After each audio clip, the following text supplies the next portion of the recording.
Quero já chamar o apóstolo Daniel Branco para já estar subindo aqui.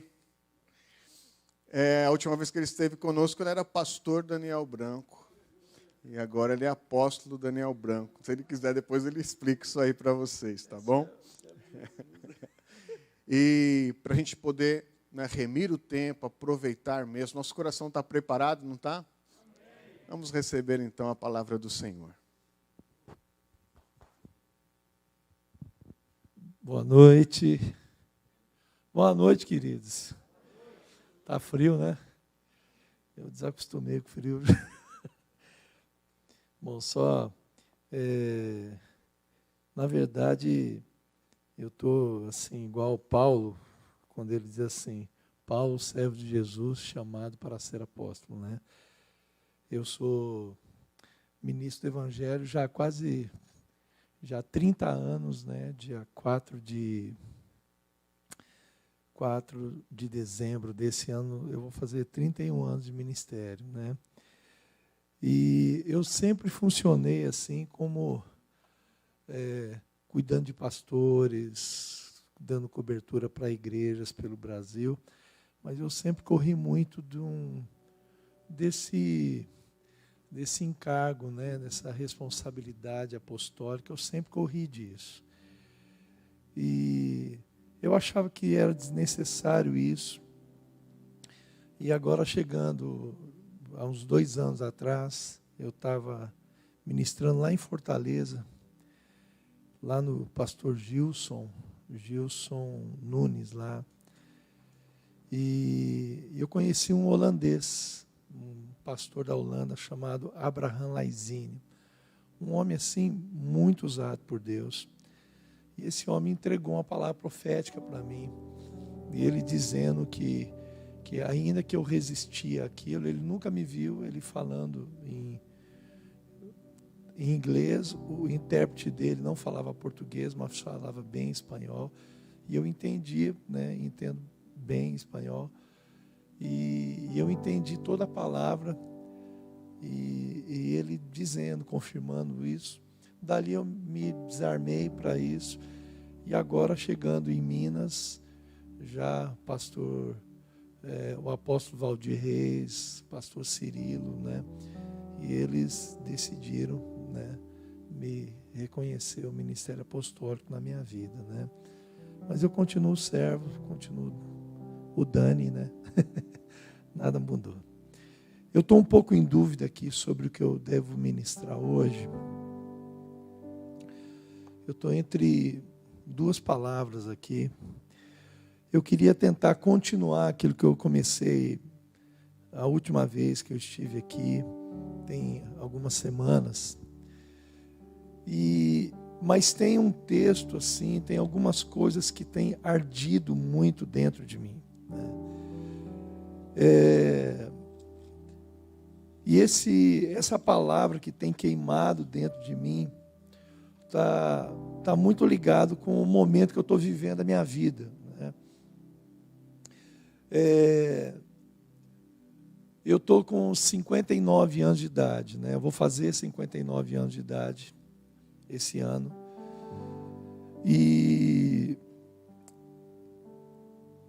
Não, já fiz 58, vou fazer 59.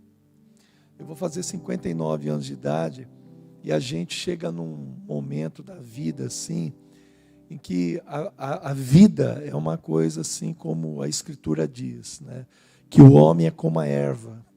O homem nasce, cresce, seca e morre.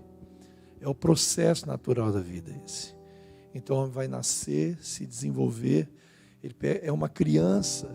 Essa criança, ela vai crescer. Eu estou vendo o meu neto, parece que o neto, eu curto a experiência do neto, parece que a gente percebe, está mais atento ao desenvolvimento dele, de como ele cresce, começou a falar, e ele brinca, ele é divertido, ele é engraçado, ele é carinhoso, e ele é espoleta, ele é tudo dentro daquele ser humanozinho pequenininho. E a vida, ela passa por esse processo de evolução e depois ele passa pelo processo de involução. Então o homem nasce, ele cresce, ele seca e ele começa a descer uma linha descendente depois, é a vida. A gente chama isso da velhice, né? E a maior parte das pessoas, né, nesse tempo, quando nós estamos nesse momento da vida, quando você é muito novo, você não se preocupa, parece que tem um conflito de gerações hoje, entre a nova geração e a velha geração. Hoje a gente estava conversando um pouquinho, a X e a Y, parece que não, às vezes não há uma conexão entre essas duas gerações, né? E isso tem me inquietado, né? Eu estou em Ipatinga e aqui não é muito diferente. A igreja do Brasil é uma igreja de jovens, basicamente de jovens, de 33, 34 anos abaixo. Tem eu e mais um outro apóstolo lá, que nós somos uma equipe apostólica local na igreja. Abaixo de nós temos o presbitério da igreja, e a maior parte dos presbíteros da nossa igreja são pastores de 33, 34 anos de idade. São novos, né? Então,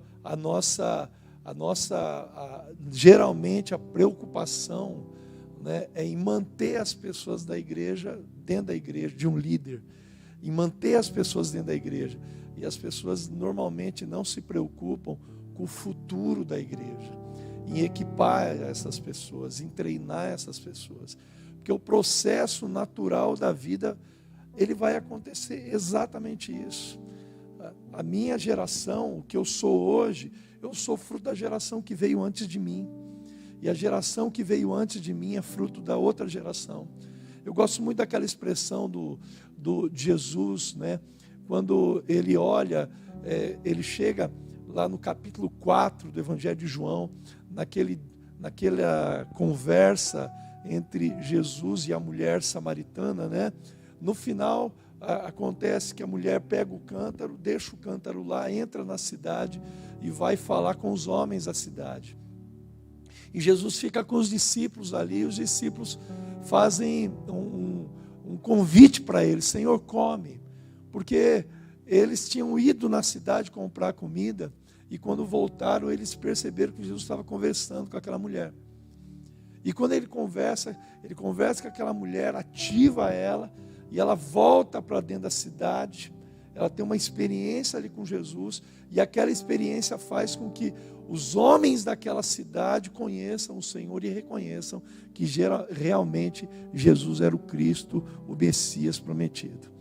Jesus fica ali com os discípulos olham para ele e falam assim: Senhor, come um pouquinho, come. Aí ele fala assim: a minha comida e a minha bebida consiste em fazer a vontade do meu Pai e realizar a sua obra. Aí Jesus olha: vocês não estão dizendo que daqui a 4 meses haverá a colheita? Eu, porém, vos digo, os campos estão prontos agora, eles estão brancos agora. Vede os campos e vê eles prontos.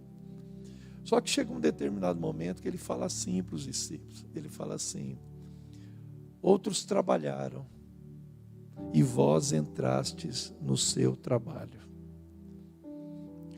Na versão NVI, a expressão é mais forte, Marcelo, porque ele diz assim: outros trabalharam arduamente e vós desfrutastes do trabalho deles.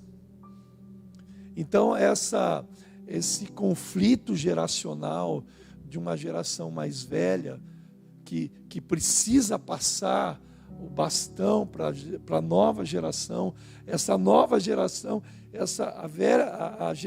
a minha geração, precisa preparar essa turma, preparar esses jovens líderes na igreja, derramar o coração, derramar a vida, derramar a experiência, derramar o amor, a paixão, a sabedoria, o conhecimento, a prudência. Todas essas coisas precisam ser derramadas. Mas, ao mesmo tempo, a nova geração, ela precisa reconhecer, e é essa a dificuldade, reconhecer o trabalho que foi feito antes dela. Porque Porque o que você é hoje é fruto de quem veio antes de você. Quando você chegou aqui, muitas coisas aqui já estavam prontas. Existiram pessoas aqui que trabalharam arduamente aqui. E o trabalho dessas pessoas não pode ser desprezado. Apesar que tudo mudou. A tecnologia mudou.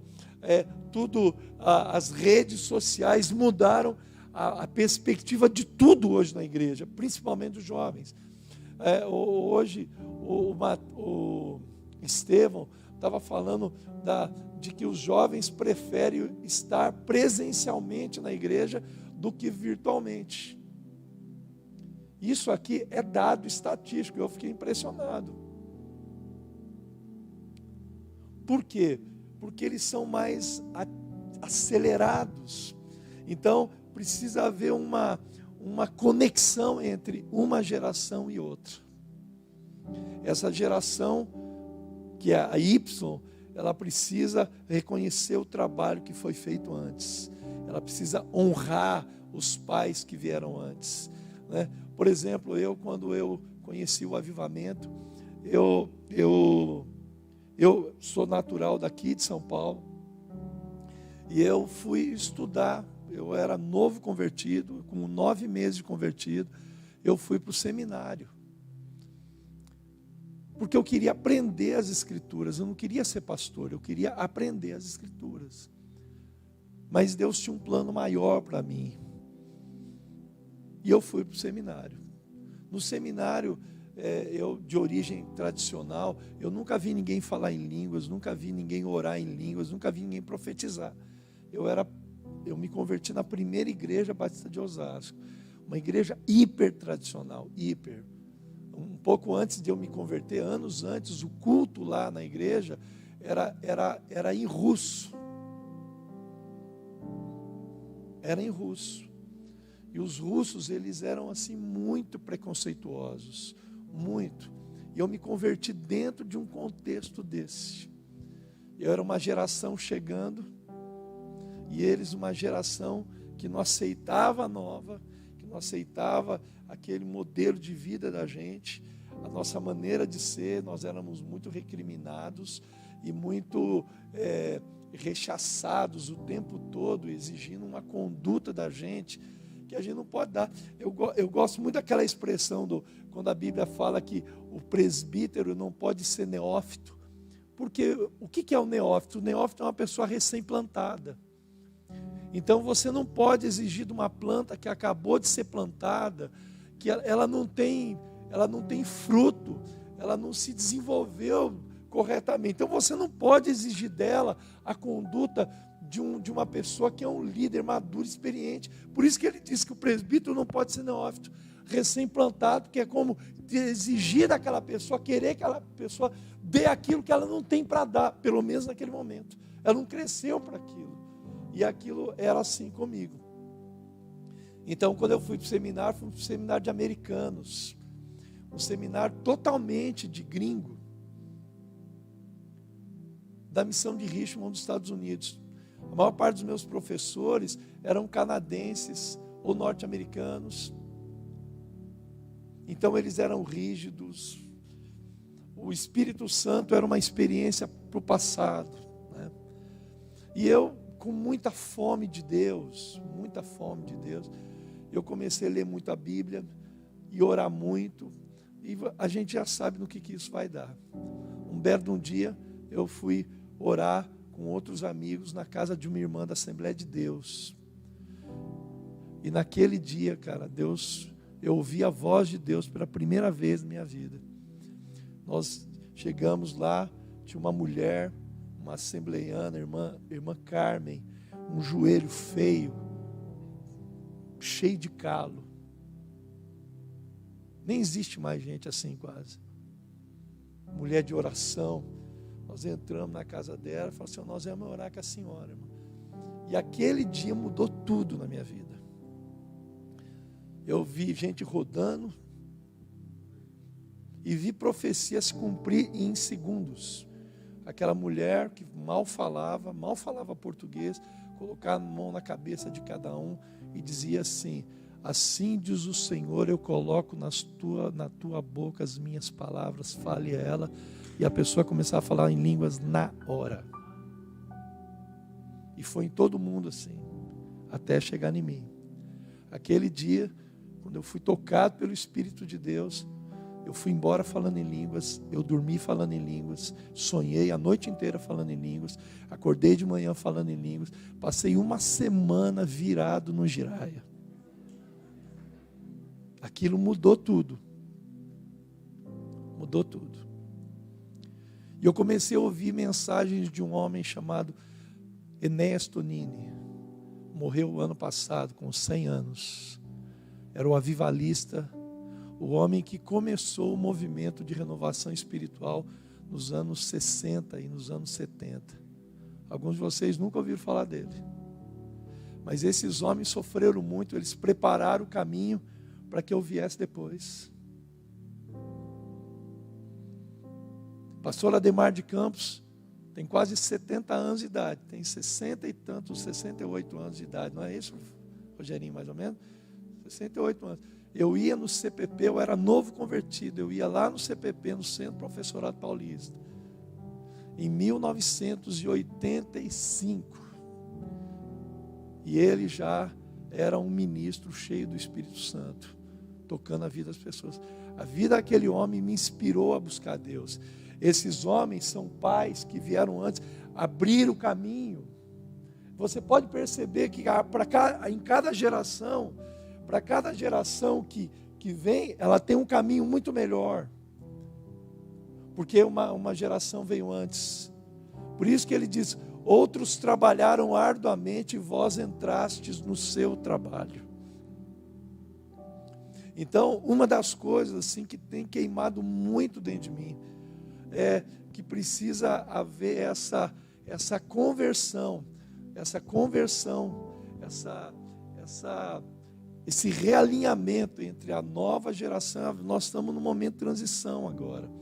A maior parte dos pastores hoje, renomados, estão beirando acima de 50 anos de idade. E eu sou um deles. Gerson é um deles. Pastor Marcelo é um deles.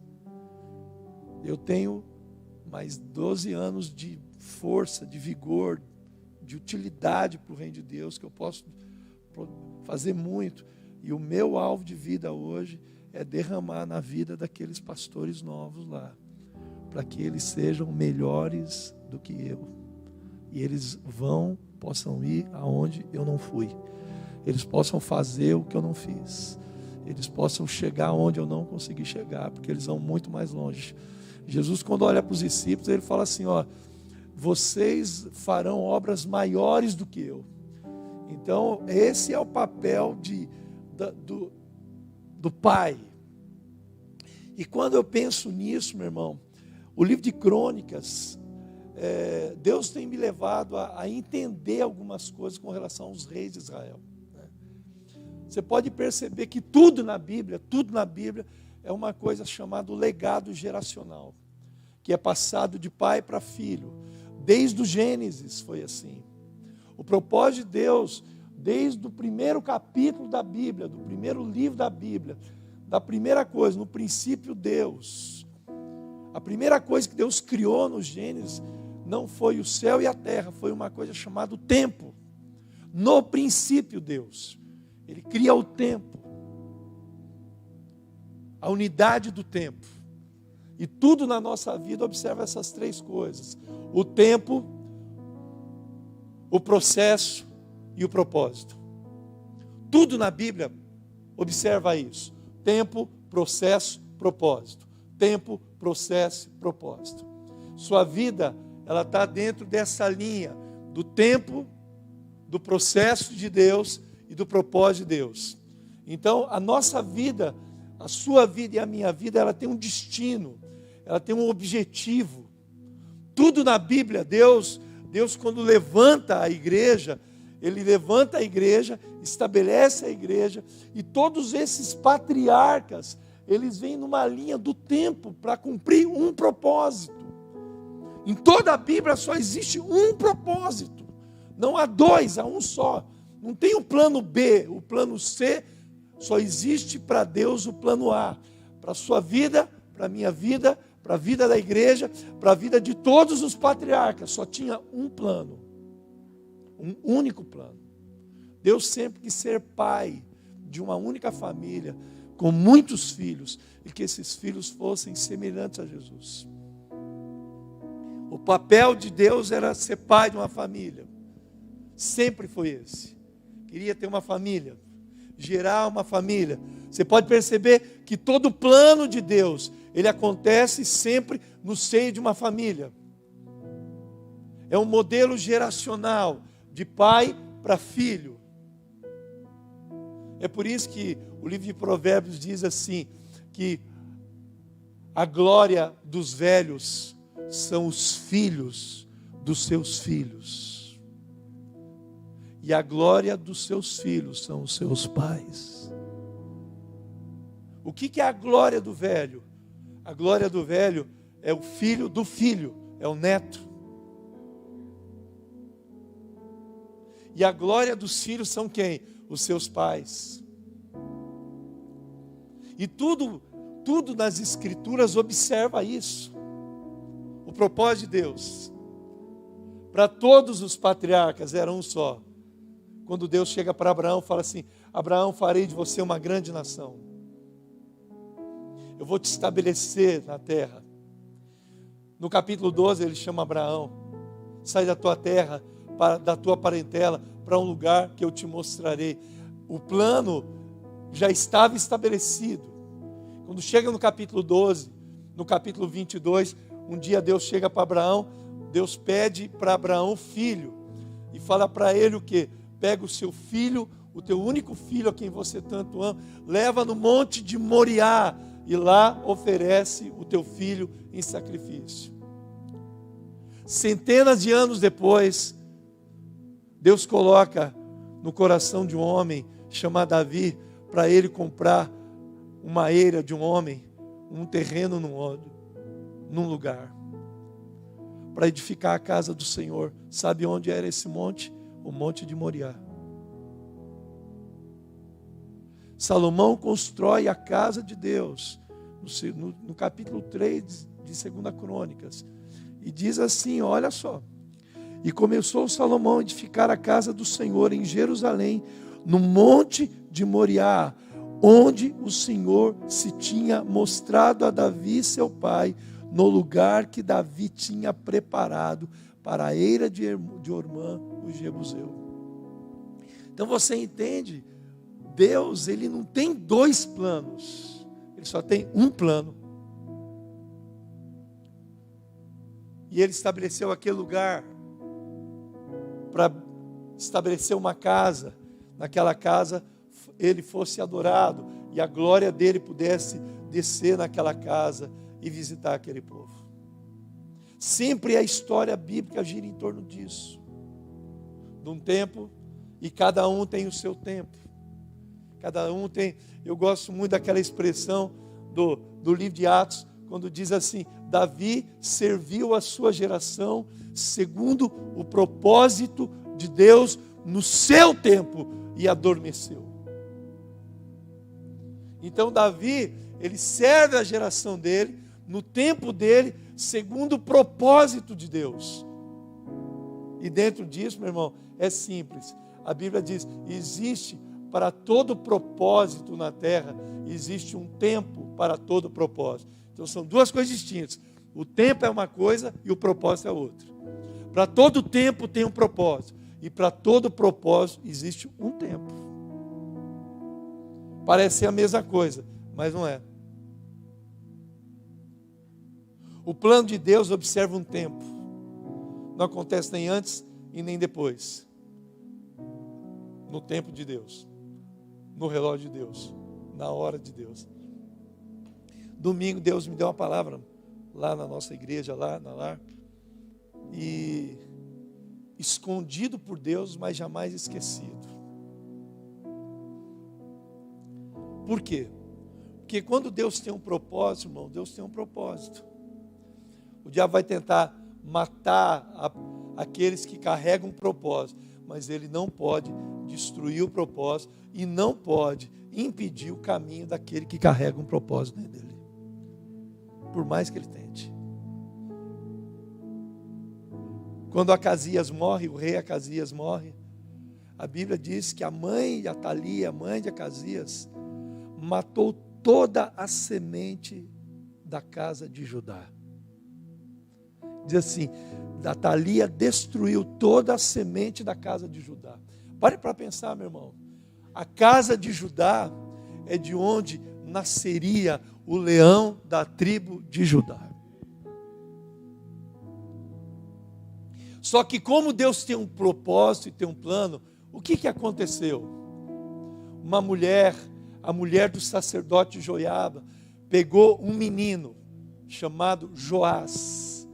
Pegou aquele menino, quando estavam matando todos os filhos de Acasias, ela pega aquele menino, esconde aquele menino na casa do Senhor, e aquele menino fica escondido na casa do Senhor, 7 anos, escondido, não esquecido, mas escondido.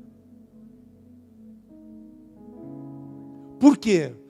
Porque o propósito de Deus não pode morrer e não vai morrer. Você pode perceber desde o começo da Bíblia, Deus ele vai dar um jeito de fazer o plano dele se cumprir. Mas ele precisa do processo geracional. Abraão, Isaac, Jacó, vira Israel. José,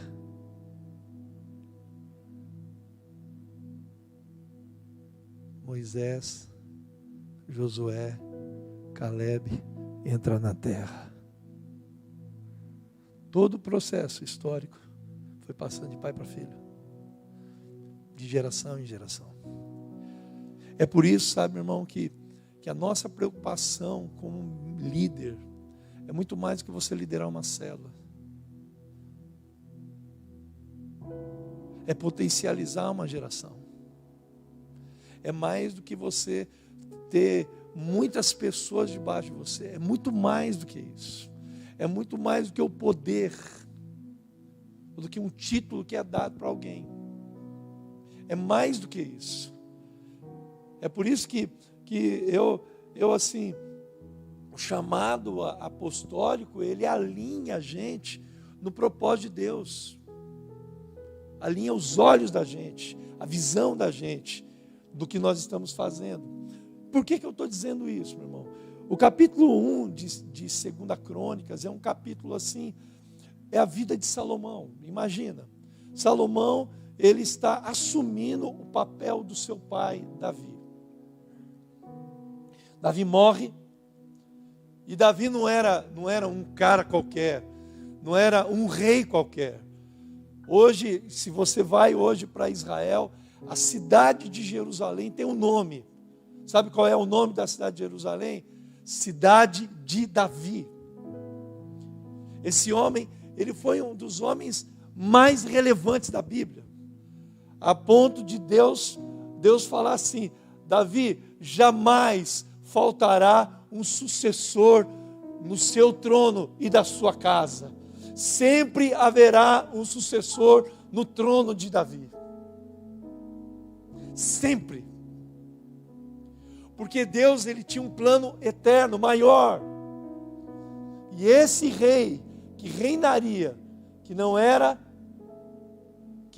levita, que nasceria da tribo de Judá, que era Jesus, para que o reinado do Messias se estabelecesse, esse processo geracional teve que ser bem desenvolvido, passando de pai para filho, de pai para filho, de pai para filho. E quando eu olho para a vida de Salomão, chega no capítulo, tem 4 palavras aqui entre o capítulo 1 e o capítulo 5. São 4 verbos que a gente vê. Existe entre o capítulo 1 de 2 Crônicas e o capítulo 5, existe um espaço de tempo de mais ou menos 10 anos. Então não é uma coisa que aconteceu do dia para a noite. é uma coisa, é um processo que aconteceu. Morre Davi e Salomão assume o reino. E esse menino assume uma grande responsabilidade. Não é nem, ele assume o lugar do pai. Ele tinha que ser, no mínimo, igual ao pai. No mínimo isso. Ele tinha que manter aquilo que o pai deixou.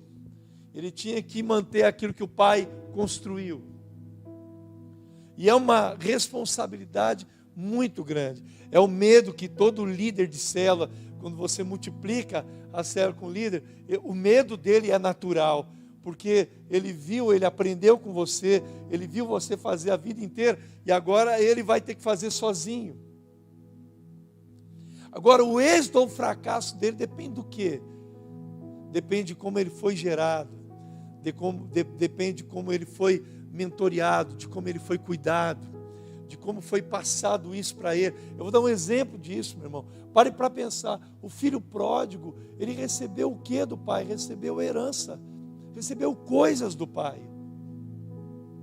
A mesma coisa quando Josafá, o rei Josafá, ele pega os filhos e a Bíblia diz que ele deu dádivas de ouro, dádivas de prata e terras e cidades fortificadas. Mas o reino ele entregou para Acasias,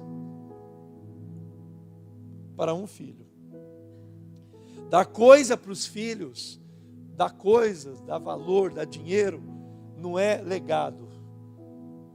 E o filho pródigo recebeu o dinheiro do pai, recebeu a herança, e arrogante, novo, é um menino novo.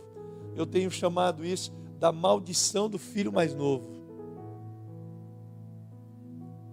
Porque o filho mais novo é impetuoso, ele não sabe fazer, mas ele não sabe que não sabe, mas ele tem certeza que sabe. Ele não pode fazer, não consegue fazer, mas ele tem convicção que sabe fazer. E sabe quando ele vai descobrir isso? Quando é tarde demais, quando ele perdeu tudo, quando ele desperdiçou toda a herança.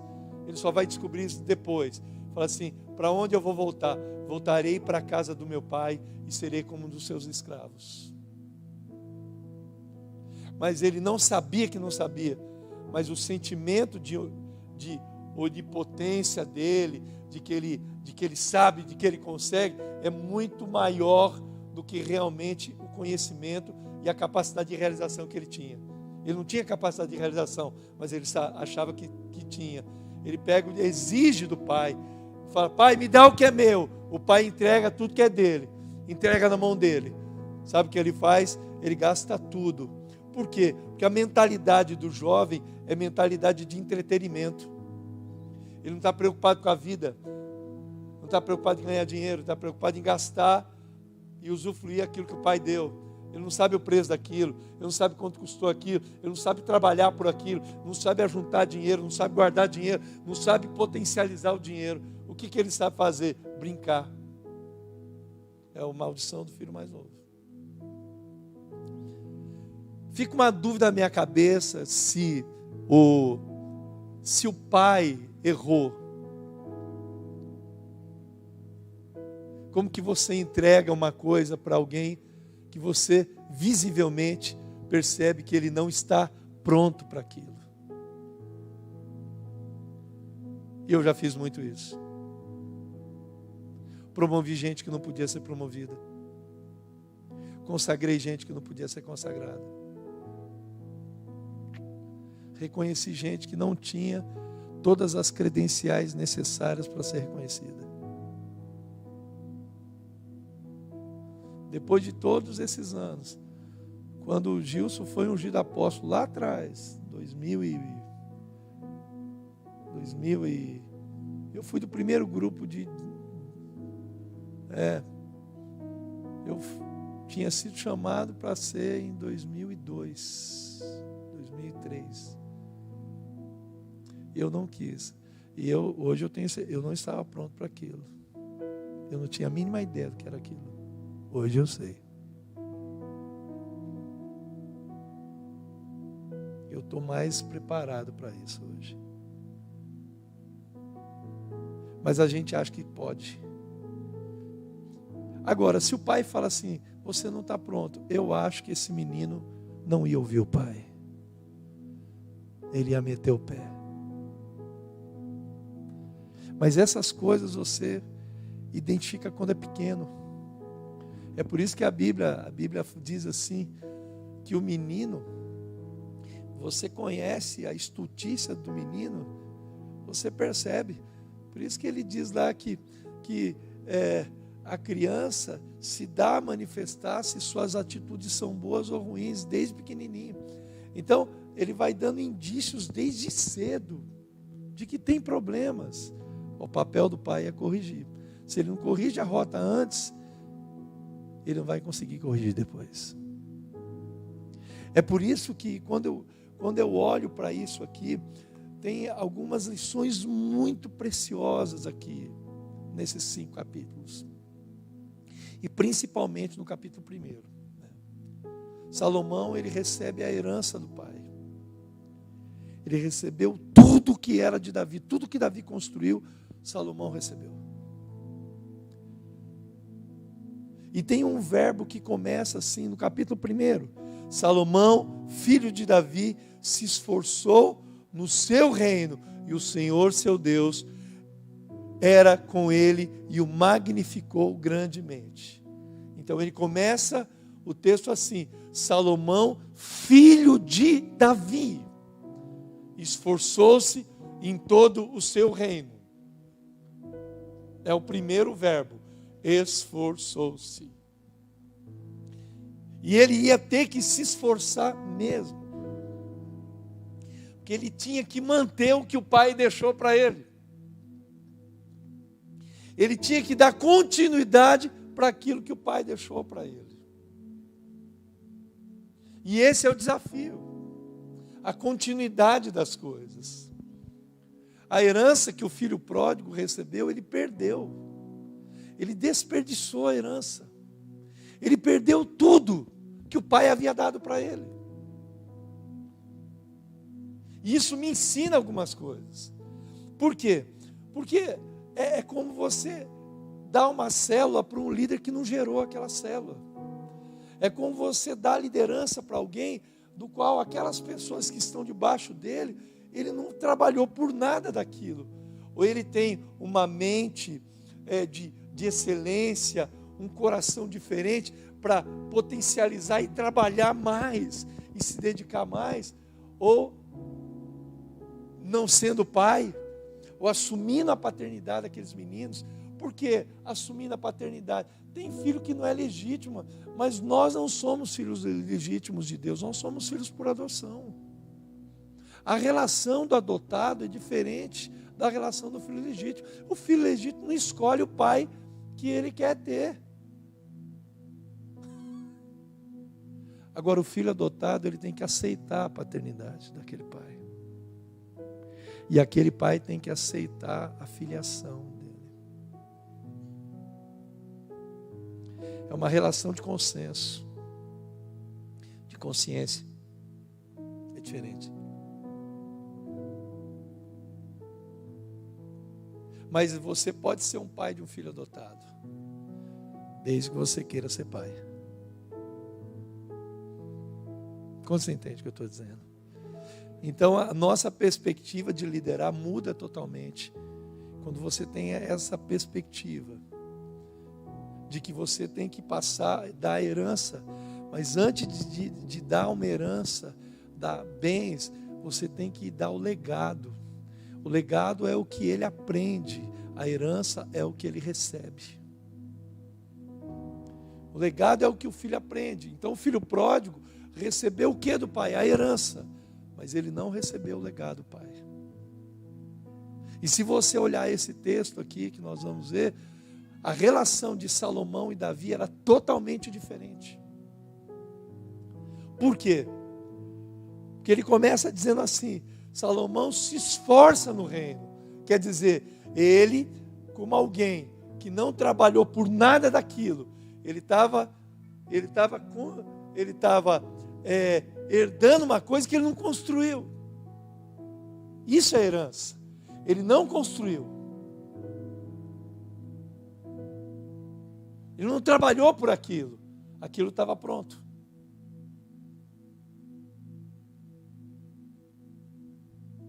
É diferente. Então ele tinha que trabalhar mais. Ele ia ter que se esforçar mais para conseguir manter aquilo que o pai tinha deixado. E sabiamente, diz assim, no verso 2: E falou Salomão a todo Israel, aos capitães de milhares e das centenas, e aos juízes, e a todos os príncipes em todo Israel, chefes dos pais.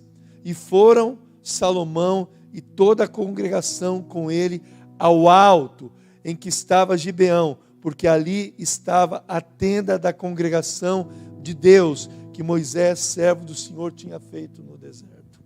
O que Salomão fez? Ele pega, imagina assim, ele olha, fala assim, mano, que desafio que eu estou. O que eu vou fazer?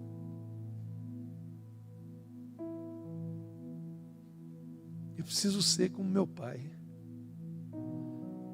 Eu preciso conduzir isso. Só que, o que ele faz? O primeiro ato político dele é subir. Ele sobe para o alto de Gibeão, onde estava a tenda da revelação. Ele sobe para fazer aquilo. Se você olhar, diz assim: subiu para a tenda da congregação de Deus, que Moisés, servo do Senhor, tinha feito no deserto. Mas Davi, seu pai, tinha feito subir a arca de Deus de Quiriate Jearim, ao lugar que Davi lhe tinha preparado, porque tinha armado uma tenda em Jerusalém. Do que ele lembrou? Ele falou assim: como que eu vou conseguir governar bem? Eu vou imitar o que meu pai fez. E sabe qual é a expressão?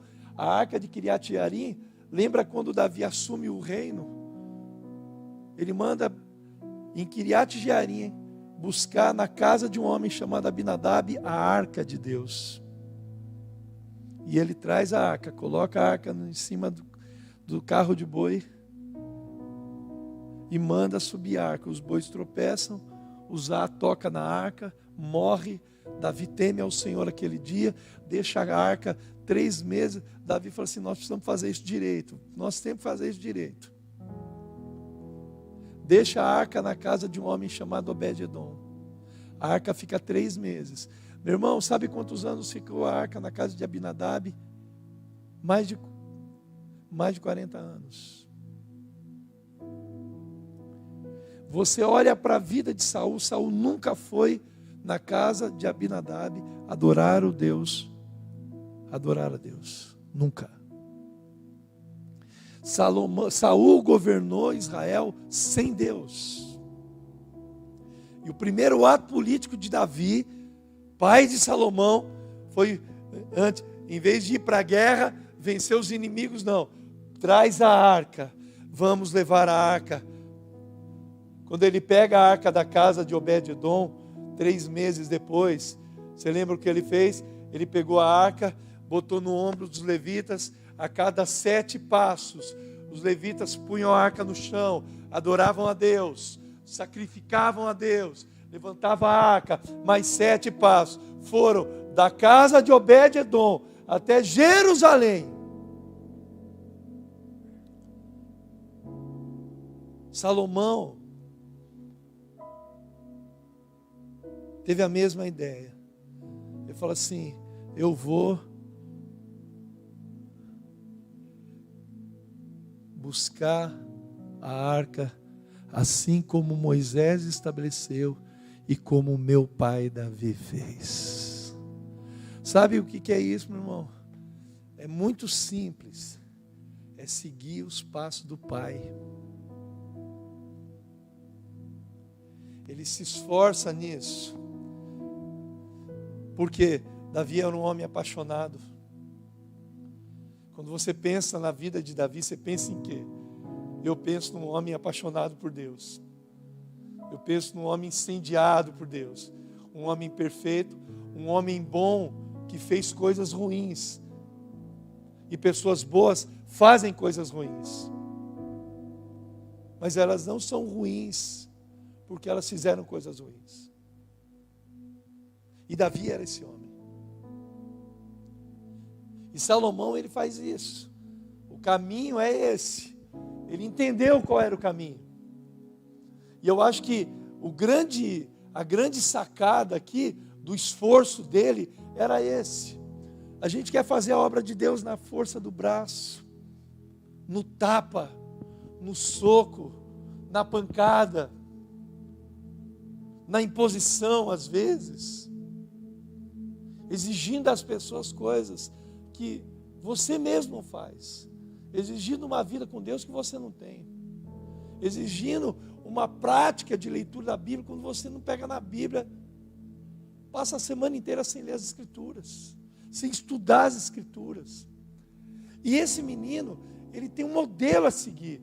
Quando eu penso nessa conexão de geração, o que aconteceu? Esse menino falou assim: cara, eu vou fazer o que o meu pai fez, eu vou viver como meu pai viveu, eu vou subir para a presença de Deus, eu vou subir para a tenda. E o desejo, por isso que a Bíblia diz que Deus restauraria o tabernáculo de Davi que estava caído. Porque se Davi era a expressão da paixão por Deus, do amor por Deus. E as pessoas não seguem regras, elas seguem modelo de vida. Então as pessoas não querem um cara para mandar nelas, elas querem uma pessoa que inspire elas a amar a Deus, a desejar a Deus. É como música. Eu não quero ouvir uma música legal, eu quero uma música que me inspira. Eu quero ouvir uma música que quando eu ouço ela, eu estou com fome de Deus. E é isso que nós temos que fazer. A liderança, ela tem que despertar isso nas pessoas, despertar a paixão. E é isso que Salomão fez. Ele pega todos os capitães, ele convoca todo mundo e fala assim: vamos subir para a tenda do Senhor, vamos subir para a casa de Deus. Era essa a convocação. E diz assim, também, o altar de cobre que tinha feito Bezalel, filho de Uri, filho de Ur, estava ali diante do tabernáculo do Senhor, e Salomão e a congregação o visitaram. Esse cara precisa, para governar ele precisa de encontrar o caminho. Por isso que a Bíblia diz que não é por força, não é por violência.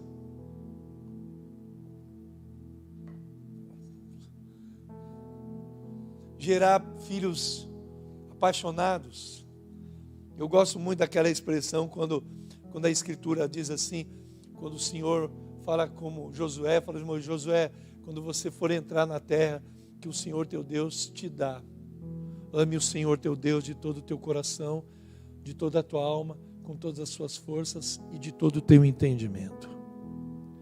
Então ele fala assim: Josué, você tem que amar a Deus, não é um amor qualquer. Ele fala assim: ame o Senhor de todo o teu coração, com todas as suas forças, de toda a tua alma e de todo o teu entendimento.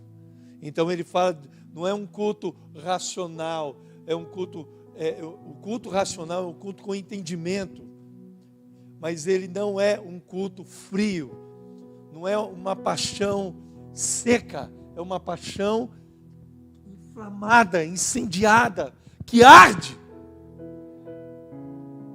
E é isso que ele viu no pai a vida inteira. Ele está imitando o pai. O meu pai, Davi, trouxe a arca de Kiriat Jearim. Ele viu o pai e a irmã na tenda. Ele ouviu as histórias do amor de Davi pelo Senhor. E ele decidiu fazer isso, seguir isso. E ele continua. E Salomão ofereceu ali sacrifícios perante o Senhor sobre o altar, de cobre que estava na tenda da congregação e ofereceu sobre ele 1000 holocaustos. Fazendo conta burra, um boi tem mais ou menos de 10 a 20 arrobas. Uma arroba de boi é em média R$260. Então um boi daquele custava em média R$3.000. Ele deu 1000 desses. A oferta de Salomão naquele dia foi de 3 milhões, mais ou menos. Pense nisso. Por quê, meu irmão? Quando você tem um desafio muito radical, o seu sacrifício, ele tem que ser radical.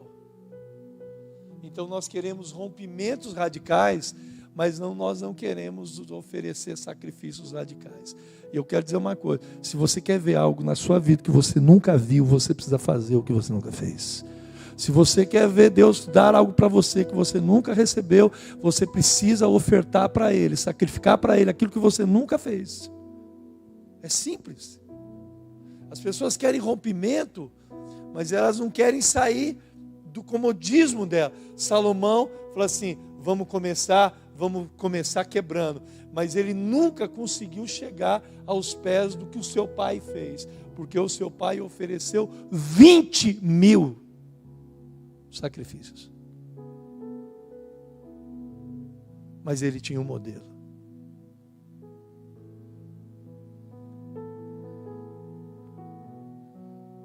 Quando eu penso nisso, meu irmão, é simples. Por quê?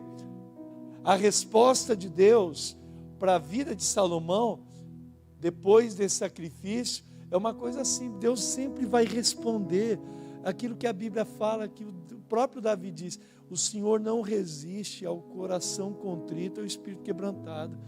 Se tem uma coisa que quebranta o coração de Deus, é a generosidade de um filho que está pronto para entregar tudo ou qualquer coisa para cumprir o propósito de Deus nessa terra. Versículo 7 diz assim: naquela mesma noite, Deus apareceu a Salomão. Na mesma noite, Deus aparece para Salomão.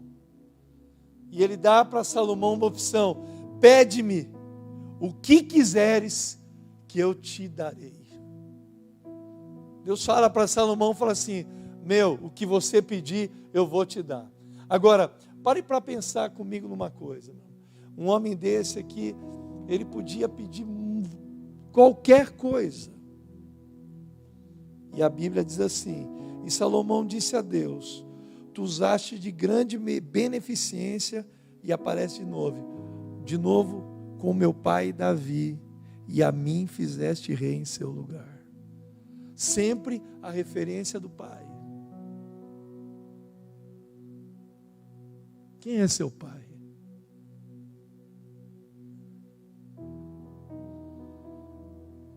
Estou te perguntando. Quem é seu pai? E a gente é uma geração, essa geração é uma geração que não tem pai. Geração de filho bastardo. Que não sabe nem quem é a referência dele. É triste isso. Mas ele sabia quem era. E é isso que vai mudar a vida desse cara. Se você vai até o capítulo 9, Salomão chegou, era o cara mais conhecido em toda a terra. Davi é lembrado em Israel, mas Salomão era conhecido, estava na boca de todos os reis da terra. Todo mundo queria ir ver ele, todo mundo queria estar com ele, todo mundo queria aprender com ele. E ele começa dizendo assim: dá-me, pois, sabedoria e conhecimento, para que eu possa sair e entrar perante este povo. Porque quem poderia julgar a este tão grande povo? Então Deus disse a Salomão: porquanto houve isso no teu coração, e não pediste riqueza, fazenda ou honra, nem a morte dos que te aborrecem, nem tampouco pediste muitos dias de vida, mas pediste para ti sabedoria e conhecimento, para poderes julgar o meu povo, sobre o qual te pus reis. Sabedoria e conhecimento te são dados, e te darei riquezas, e fazendas, e honras, a qual nenhum rei antes de ti teve, inclusive o pai dele, e depois de ti jamais haverá. É o capítulo 1. Esforçou-se Salomão, fez o trabalho certo. Quando chega no capítulo 2, no capítulo 1 ele se esforça tendo a atitude certa e faz a coisa certa. Mas no capítulo 2 ele recebe um propósito. Verso 1 diz assim: e determinou Salomão no seu coração edificar uma casa ao nome do Senhor. E o segundo verbo, determinou no seu coração. E você percebe, tudo começa com a visão. Ele determina no coração: eu vou construir uma casa. É colocado algo dentro dele, um propósito. E ele vai viver em função daquilo. Ele vai trabalhar todos os dias da sua vida em função daquilo. É um propósito que vai fazer ele viver. É um propósito que vai fazer ele morrer. Que ele está disposto a investir tudo que ele é, tudo que ele tem naquele projeto. Não é um sonho, é um propósito. Construir uma casa para Deus. Quem colocou isso no coração dele? Deus. Talvez é por intuição. Ele tem uma intuição, um desejo por causa do pai. Mas você percebe, é o desejo de Deus desde a época do capítulo 20 do livro de Gênesis. Quando Deus fala assim: pega o teu filho Abraão, teu único filho a quem você tanto ama, leva no monte de Moriá. Então esse lugar aonde Deus queria estabelecer o plano dele, o propósito dele, não nasceu da cabeça de Salomão, nasceu no coração de Deus. E é por isso que às vezes as pessoas se frustram no ministério, porque elas não têm nobreza de propósito. Ela não é movida por um propósito. Ela é movida por um trabalho, não por um propósito. Ela é movida por uma função, por um título, e não por um propósito.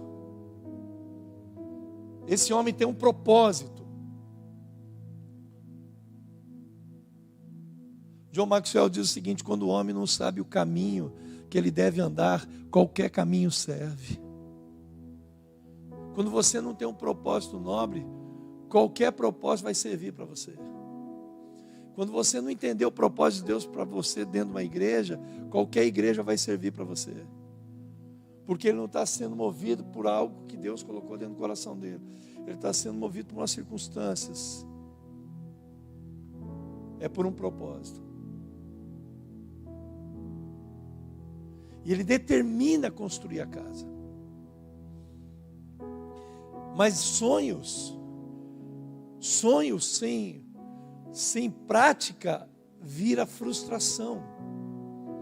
Porque ao mesmo tempo que no capítulo 2 ele determina, no capítulo 1 ele se esforça, no capítulo 3 diz assim: e começou Salomão a edificar a casa do Senhor em Jerusalém, no monte de Moriá, onde o Senhor se tinha mostrado a Davi, seu pai, no lugar que Davi tinha preparado, na eira de Ormã, e começou a edificar no segundo mês do segundo ano, no quarto ano do seu reinado. Então, o sonho gerado dentro dele é gerado antes. 4 anos depois, ele começa a fazer. Porque as pessoas, às vezes, elas têm muitas ideias, muita vontade de fazer coisas, mas elas nunca começam nada.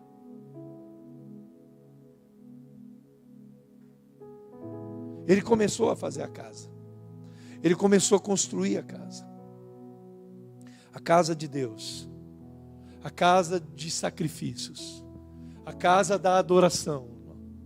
E é o papel de um líder construir uma casa de adoração. A sua célula precisa ser um lugar onde as pessoas possam queimar. Um lugar de adoração.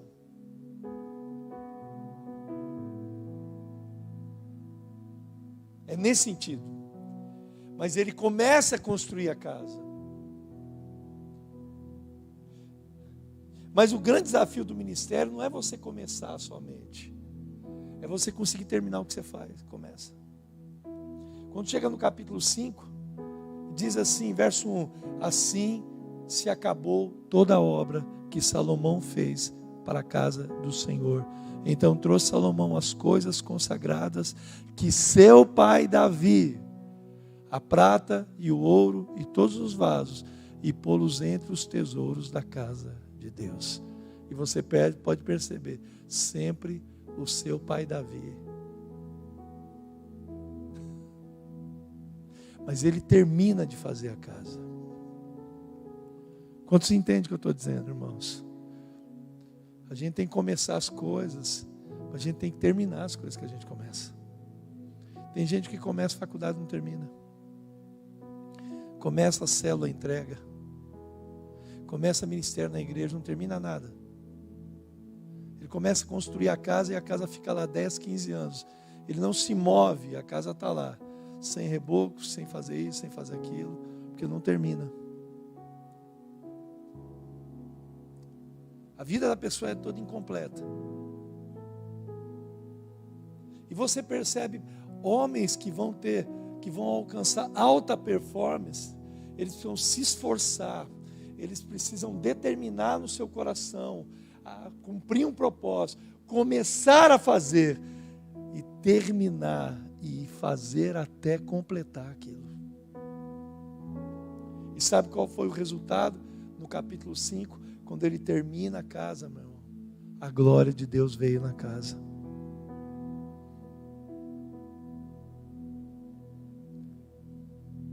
Deus avaliza aquilo. Fala assim, eu me agrado disso. E a Bíblia diz assim, então o rei Salomão e toda a congregação que se tinha congregado com ele diante da arca, sacrificaram carneiros e bois que não se podiam contar nem numerar por causa da sua multidão. Assim trouxeram os sacerdotes a arca do concerto do Senhor ao seu lugar, ao oráculo da casa, a santidade das santidades, até debaixo das asas dos querubins, porque os querubins estendiam ambas as asas sobre o lugar da arca, e os querubins por cima cobriam a arca e os seus varais. Então os varais sobressaíram, para que as pontas dos varais da arca viessem perante o oráculo, mas não se visse de fora, e esteve ali até o dia de hoje. Na arca não havia senão somente as 2 tábuas que Moisés tinha posto junto a Horebe, quando o Senhor fez o concerto com os filhos de Israel saindo do Egito. E sucedeu que, saindo os sacerdotes do santuário, porque todos os sacerdotes se acharam e se santificaram sem guardarem os seus turnos, e os levitas e os cantores, todos eles, de Asaf a Renã, Gedutum e seus filhos e seus irmãos, vestidos de linho fino, com símbolos e com alaúdes, com harpas, estavam em pé para o oriente, e com eles estavam 120 sacerdotes que tocavam as trombetas. Eles uniformemente tocavam as trombetas e cantavam, para fazer ouvir uma só voz, bendizendo e louvando ao Senhor, levantando eles a voz com trombetas e com símbolos e outros instrumentos músicos, e bendizendo ao Senhor, porque era bom, porque a sua misericórdia, benignidade durava para sempre. Então a casa se encheu de uma nuvem, a saber, a casa do Senhor, e não podiam os sacerdotes ter-se em pé para ministrar por causa da nuvem, porque a glória do Senhor encheu toda a casa. Aleluia, Aleluia, meu irmão. Sabe qual é o papel de um líder? Preparar uma casa para Deus vir e encher com a glória dele. Esse é o nosso papel. É a coisa mais improdutiva a gente ficar aqui agora e a glória de Deus não vir nesse lugar. É para isso que a gente existe. É para isso que uma célula existe. Senão a gente vai passar a vida toda cobrando multiplicação de alguém. E as pessoas não é para multiplicar a gente, é para multiplicar fogo. Multiplicar paixão. Era esse o cara. Se você olhar todos os outros capítulos depois disso, irmãos, o êxito de Salomão e tudo que ele fazia. A rainha de Sabá, quando foi na casa de Salomão vê-lo, a Bíblia diz que ela ficou como fora de si. De como os empregados, os capitães, a riqueza, a prosperidade, a abundância, porque a glória de Deus, ela traz a prosperidade. Não é você não corre atrás dela. Se você busca o reino de Deus, as outras coisas são acrescentadas. Quando você busca a presença de Deus, irmãos, se você cuida daquilo que é de Deus, Deus vai cuidar daquilo que é teu. Se você cuida da casa dele e você faz a casa dele queimar, se é uma casa de sacrifícios e fogo, de presença de Deus, irmãos, ele vai cuidar da tua casa. É simples isso. Eu vivo isso. Aleluia. Vamos ficar em pé, irmãos. Levante as suas mãos aos céus. Deus está aqui. Deus está aqui.